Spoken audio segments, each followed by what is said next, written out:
The other day you said the tight ends were catching about 80%, and you need them at 95%. How would they progress over the next couple of days? They're getting up to 95%. CJ had a really good day today. Greg did too. Justin, they are. They started really concentrating. That's what it comes down to. End of camp, tired, you know. So they really came out the last, probably today for sure. They were spectacular. So it was good. I was excited. Did you get what you wanted out of camp? Or what you still need? Yeah, actually got more.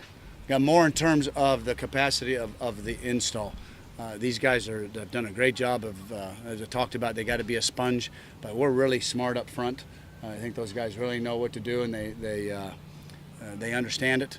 We can make adjustments. Coach Schlarman's done a great job, so we've actually got a little bit more in. So I'm excited. The receivers have bought into what we're doing, and running backs, and as long as your quarterback's progressing and there's not too much conceptually, then you can move on like that. So I like where our bank is right now for that.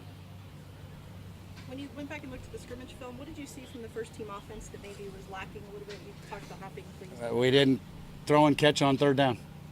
Bottom line. I mean, you looked at the first one, we had competitive catches that we made. Identical plays, identical throws. We made them the first one, did in the second. That's where it comes down to that consistency part, you know. When you're open, you got to hit them, and when you're getting covered, you got to make them. That's where we've got to be. That's where we've really stressed this camp.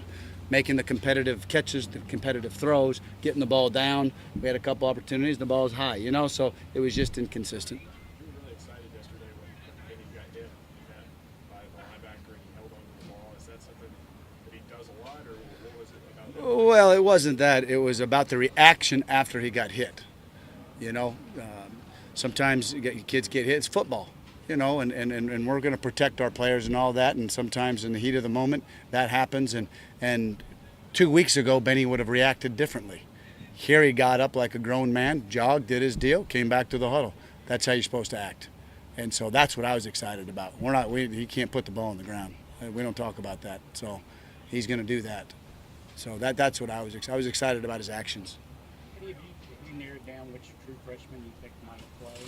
No, that's what will happen now. Camp's over here in the next, 48 hours to really find out what's going on, where we're going, what personnel we're going to use in the first game, and find out with our special teams coordinator and Coach Stoops to find out where we're going to be with that. So that'll happen the next 2 days. Are you guys scripted? Do you like to do a scripted amount of plays to start a game? Do you? Absolutely. Yeah. Do you Yeah. have like a set number or a set series? No, it just kind of, but we're going to have enough to give them something to look at and change things up and so forth. So, yeah, we've always done that. Do you let your quarterback? Huh? Both halves? You do that both halves? Script them? I've got second half ideas. Absolutely. I mean, they're there. The first thing that we talk about after we get things fixed, then we talk about those second half ideas, and then Darren and I will script the first 2 series to get, hey, how can we get our quarterback going? What in the run game, Coach Schlarman, as we've looked at everything on the play sheet, what's been successful, and then we'll script probably just 2 series. Do you let the quarterback have any input on stuff that you feel? I mean, will Drew be able to say, "I really Yeah. like this play; it works"? Yeah, we'll talk. We'll talk before the week's up and say, hey, what do you love? A lot of times I'll text them on a Thursday night and say, give me your top 10. And then that way, I know when crud's hitting the fan, I know what he feels comfortable with. Is there anything that you love that's sort of a bread and butter for you personally that Drew doesn't love right now? No, I don't think so. I just like first downs.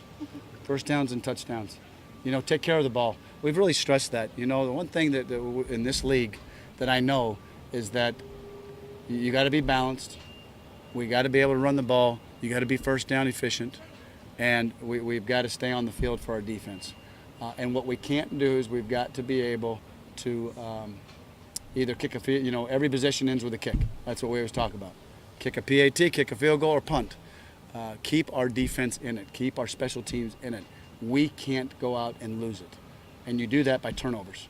So we have to take care of the ball. How few or many have you had of those in camp so far? Just On the fewer side. Much better than the spring. So much better. And so I'm excited about that. Jared Johnson said he really wasn't comfortable with the offense after the spring, that he sort of felt like he was a little bit lost. Have you seen him sort of come on in the fall and play differently? Night and day. Yeah. Night and day from the spring. playing faster, making plays, exactly what we needed. When we left the spring, we said that he was one of the guys that we needed to have come on this summer. And he worked his tail off. I remember on Saturdays, he'd be in the indoor facility. He was working extra. And so he earned what he's getting right now. Is there going to be how you're going to use Steven, or if you're going to use him in packages in games, or is that all still? Still up in the air. Are you going to do anything differently with Boone now the game prep is starting, just to ramp him up for that first game? No, we'll keep going, repping. I really want to try to get guys in game shape now, where they're going plays in a row, where they can learn to control their breathing and get themselves ready to go. We got a lot of depth there, so if somebody gets tired, I'm really confident that we've got some running backs that can step up and go if we can't handle it, early. You know what I mean?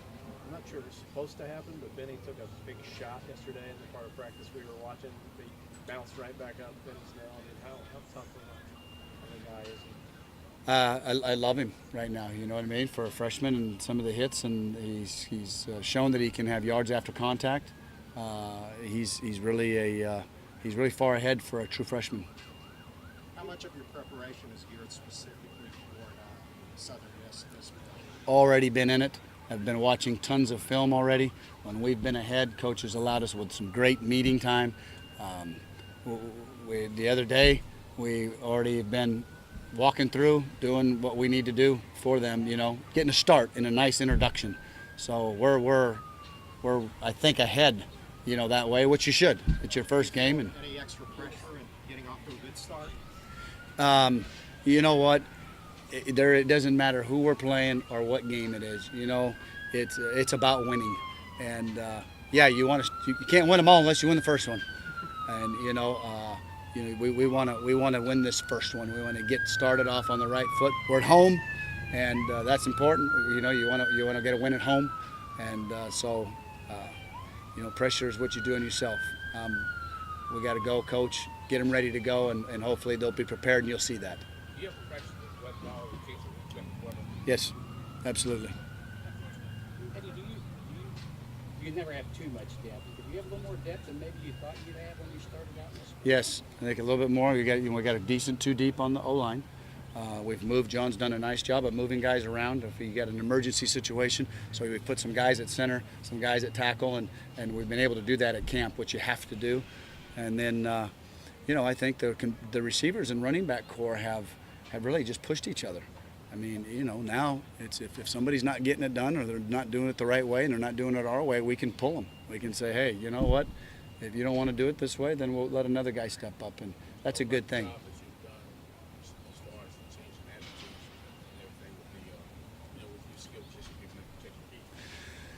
I don't know. I don't think it's me. I think it's everybody collectively with Coach Stoops and the culture. And he said it's time. It's time to grow up. It's time to finish. It's time to, he's had a buttload of not, and you got to be accountable. And we've held him accountable. I think that we're going right from the head football coach. Eddie, when you got it, you said you were excited about the level of talent and the tools you have in this offense. This deep into camp, about the break camp, how do you feel about that now? I feel really good. I think we do have tools. The name of the game will be us being consistent. We can't go 2 quarters, sky high, and then the next 2 quarters we don't get a first down. You can't do that. And we got to, you got to be your mindset got to be different, and we got to be strong, and that's what this camp was about. It was us getting mentally strong. We have pushed them. Coach has almost doubled the impact on these guys from the last couple of years. So that's what he was talking about with capacity. That has to now, on Saturday when we play Southern Miss and we continue the season, when crud hits the, what am I looking for? When crud hits the fan, okay, that we don't panic, that we move on. And I always talk about recovering, and we talk about short-term memories. That's what I've seen. We've been able to do that. Can we now do it when, we create habits and those habits come to the top when pressure comes? Hopefully we've created enough habits now that we don't worry about it. Okay, folks, thank you very much. Thanks.